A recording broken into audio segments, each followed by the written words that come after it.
সূর্য কি আমার সাথে রাগ করছে? কি কইস রে বেটা, সূর্য আবার আমার সাথে রাগ করবে যাবে কে? শীতকালে তো সূর্যকে আমরা পাত্তা দেই নাই। হ্যাঁ, আমার তো মনে হয় ও এখন প্রতিশোধ নিচ্ছে। তাহলে এখন আমরা কি করবে পারি? আব্বা ওর কাছে একটা সরি লেখা চিঠি পাঠাই। আব্বা আমার তো এসি কেনার টিকা নাই, কিন্তু ফ্রিজ তো আছে। হ্যাঁ আছে তো। যদি আমরা ফ্রিজের দরজা খুলে দিয়ে ঘরের জানলা দরজা আটকে দেই, তাহলে কি ঘর এসির মতন ঠান্ডা হবে? তুই কি নাসার কোনো বিজ্ঞানী নাকি পাগলের ডিরেক্টর? ওই কাম করলে আমরা সরাসরি পরকালে চলে যাবো না। আচ্ছা আব্বা, তাহলে আমরা ফ্রিজের মধ্যে বসে থাকি না কে? ফ্রিজের মধ্যে বসবো, তে অত জায়গা পাবো কোনে?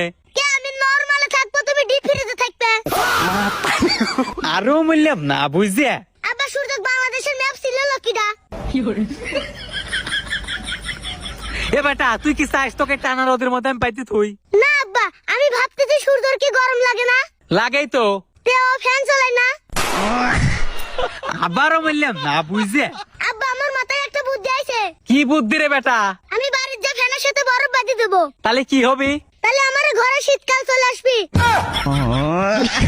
শীতকাল আসবি নাকি জানি না, তবে আমার বাড়ি একটা ডাক্তার আসবিনি। কি জন্য আব্বা? তো স্যান্ডেল দিয়ে বাইরে হাড় করে ভেঙে ফেলাবো না। আব্বা তুমি যদি আমাকে স্যান্ডেল দিয়ে মেরে হাত পা ভেঙে দাও, তাহলে কি আমার শরীর থেকে তাপমাত্রা কমবে নি? কুমবেরও পারে বেটা। তাহলে আব্বা তোমাকে স্যান্ডেল দিয়ে মেরে হাত পা ভেঙে দেয়, তাহলে তোমার শরীর থেকে তাপমাত্রা চলে যাবে নি? আরো মূল্যাম না বুঝছে।